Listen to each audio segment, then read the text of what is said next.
Hey, I'm here with the Mr. Michael Austin, representing for right now the Lifers Group from DJC, Dodge Jim Crow.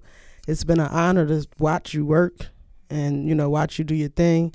Even with the song that you chose, you wrote that song, right? Right. Yeah. It's a beautiful song. Thank you. And I love the message of the song. Yeah. What's the exact title? Because I gotta guess, but I don't wanna. I don't wanna. Is it love or is it hope? Is it love or is it hope? I like that. I like the.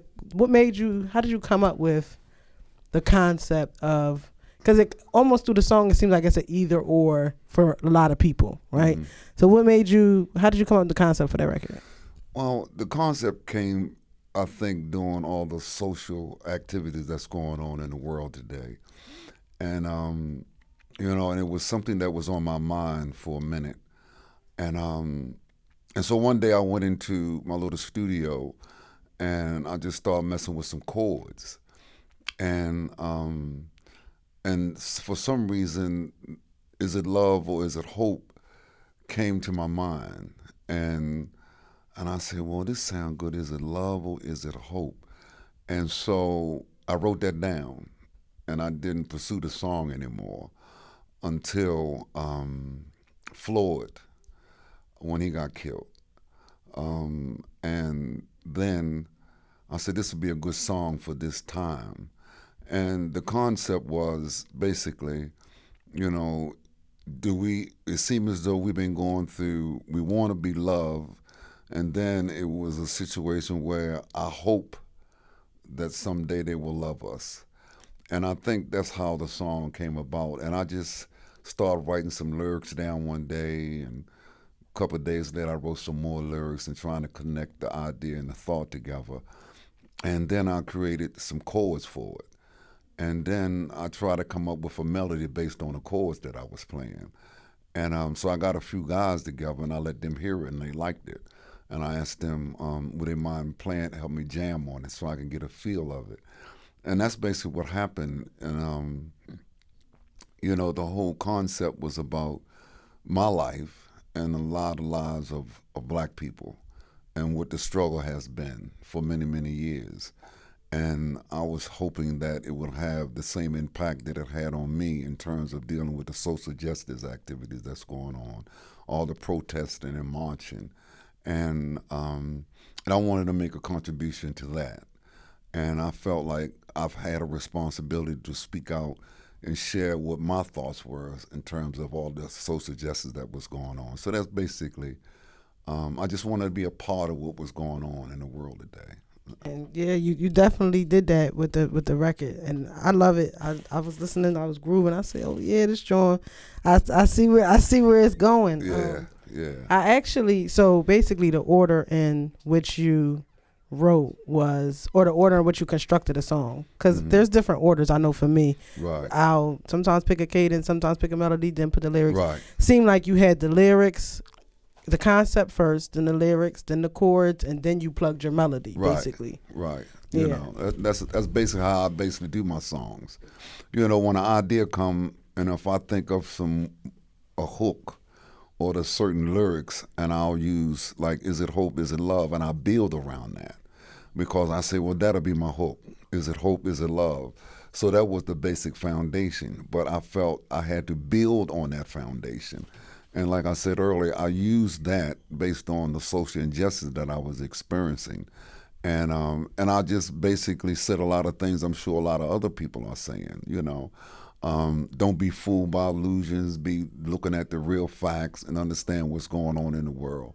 Because a lot of times we get caught up on things that's really not important instead of the factual things that are actually happening in this world today.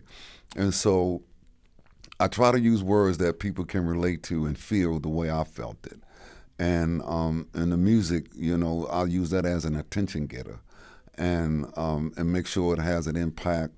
Make sure the music has an impact on the lyrics, and the lyrics have an impact on the music.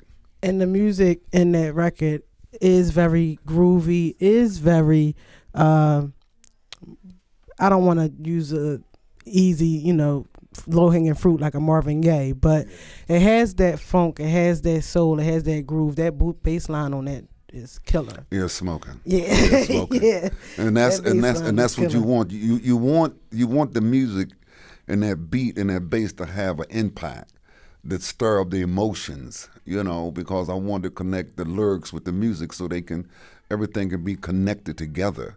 And I think if without, you having that connection, and that whole combination, the beat and the lyrics, that whole combination, you just hope that it'll have that impact that you was looking for. The same thing that you feel, just like when I write a love song, it's about how I might have felt in a relationship and Right. expressing through lyrics and words.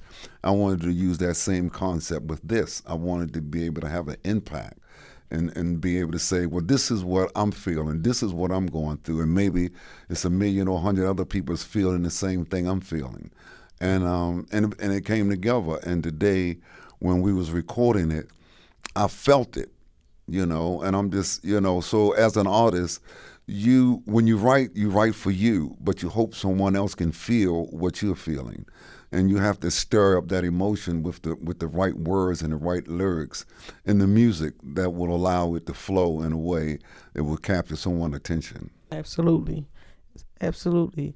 So who is Michael Austin, just as a man? Like, what's some of the things that you think marked how your life played out, is playing out?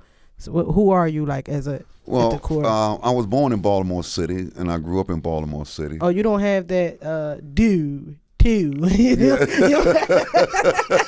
The Baltimore City thing. I grew out of that. You eventually. Right. I'm glad. Yeah. You eventually grow out of that, because when you go to, I went to Africa, and so I went to Durban, South Africa in 2010. Mm-hmm. And so when I went there, I remember going to this little African store. It's very small, and they didn't have anything in there. So I went in there and I asked for a bottle of water, but I didn't say it like that at first. I said, give me a bottle of water. So the guy kept looking at me and saying, and he was looking around at the other people in the store. He said, what? I said, give me a bottle of water. And this young girl said, he want a bottle of water. I said, yeah, give me a bottle of water. And so ever since then, I've been, because that was at Baltimore, water, Right. instead of water, So now when I go to a place, like, give me a bottle of water, please. Right. And so it's like, you live and you learn how to express yourself in ways where you're able to communicate and people understand you. But like, getting back to the question, like when I was 26 years old, I was arrested and for armed robbery and murder. And but at the time that armed robbery and murder happened, I was working, and I had a time card, a pay stub, and witness and everything, saying that this guy was at work. Here's his time card, and here's all the information that would show and indicate that this man wasn't the guy who committed the crime. Plus, all the witnesses described the shooter as 5'8" light complexion. So so I'm thinking, on a police report, all the witnesses said the guy was 5 feet light complexion, and so like it was so foolish people would laugh, right? Mm-hmm. And so eventually the jury found me guilty of murder and armed robbery, and I was sentenced to life and 15 years in prison. And that's when I began to realize that it was a lot of work I had to do on myself while I was in prison. And I had to really find my own identity and my own voice. Fortunately, I had a brother move in my cell who had a degree in music. And he played the piano and trumpet. And so I learned how to play the trumpet and I learned how to play the piano a lot. But my primary focus was dealing with legal issues, because I was in there for the rest of my life. So I didn't put as much emphasis on the music as I did my freedom. But music became my sanctuary, as a place where I was able to go and get into something creative, and basically doing that 2 or 3 or 4 hours, I was forgetting I was in prison, because the music had became a total part of my life. And through the grace of God, I was able to get out of prison after serving 27 years. And when I came home and I was a different person, I was a different man. And I had to acclimate myself back into the community psychologically and physically and trying to figure out what I'm going to do with my life. And I realized that I want to become a musician. I want to become a singer. And I start getting my craft tight and start hanging out with guys who was actually into music. And they inspired me and I inspired them. And so now that's what I do. You know, I go out and I do speaking engagements and I talk to young kids in the communities and let them hear my story and my survival and what I was able to do. I said I got my GED in the cell. I got my college degree in the cell. Not my college degree, but a lot of college credits in the cell. And so I was determined not to allow anything to prevent me from not growing and become a different person. Because I realized just because I was innocent doesn't necessarily mean that I couldn't change the way I was living and the way I was thinking. And so that's who I became. The guy that's sitting here now is the new Michael Austin. And what I realized is that the only reason I was able to get out of prison is because I had so much support. And I realized how important it is to give back to the community or give back to anyone who basically want to move forward with their lives. So when I received my GED when I was in prison, the education department allowed me to teach music theory. And I realized the more I taught, the more I was learning and more I was able to gather by looking at them struggling through what I was teaching them, and I was checking out my struggle. And everything just panned out, and I feel as though I've been truly blessed. And a lot of people ask me a lot of times, if you hadn't went to prison, what do you think would have happened to you? I said, I don't know. I don't have a clue. Well, yeah, you don't. But based on the character and the person that you seem to be or seem to have been even then, chances are, you would have been fine. I would have been successful. Right. I would have been successful. I ran into a lot of people in my time incarcerated where when they are totally innocent, they're very naive, rightfully so, in the justice system, right? Because you think that the justice system is going to work itself out. Exactly. And when things are just so absurd and you have a surmounting amount of evidence on your side that it wasn't you, right. I had a roommate that was like that. I would be like, yo, you want to go to the law library? You want to go? And she was just like, for what? Like, I was at work, the exact situation you had. Yeah. And she went to trial and got found guilty also. Uh-huh. Now, the difference between her and you is when she got found guilty, it destroyed her. She couldn't see past that act. She couldn't see past what happened to her. She couldn't see, well, I do have some work to do, or I do. It was so much anger. It was so much bitter. It was so much resentment.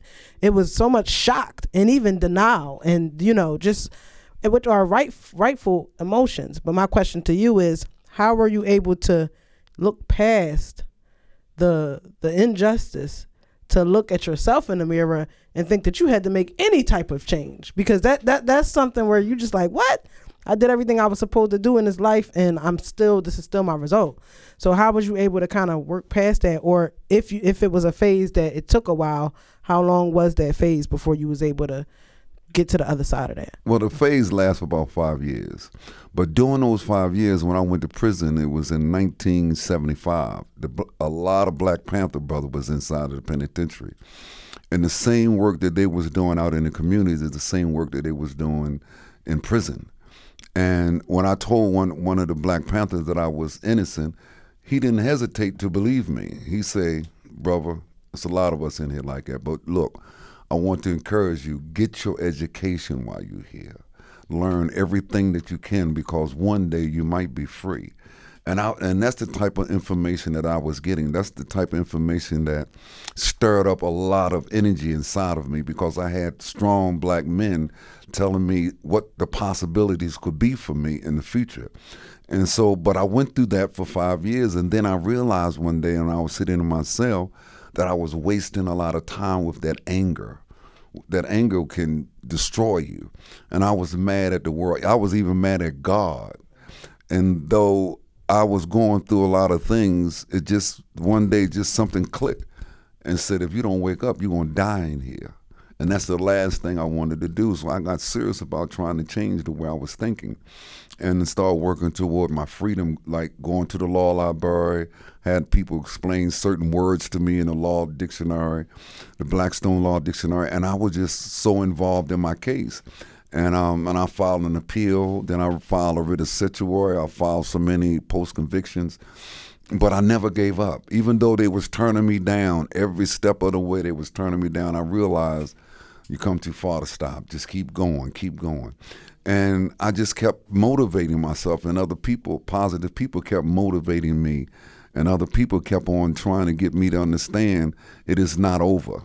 You know, it's only over when you let it become over. And I say, I don't want to die in here. And because of that, you know, I just work hard and harder every day, every week, every second to make life a lot more easier for me while I was there, and never gave up hope, right. You know, because I had too much support. Right. Is it love or is it hope? And there's a part in that lyric where it ends, because it's like a story almost, to me, how I interpreted it, and how at the end you almost say you don't have to choose. No. Right? Like, you know, you can have both. Right. You know what I mean? Exactly.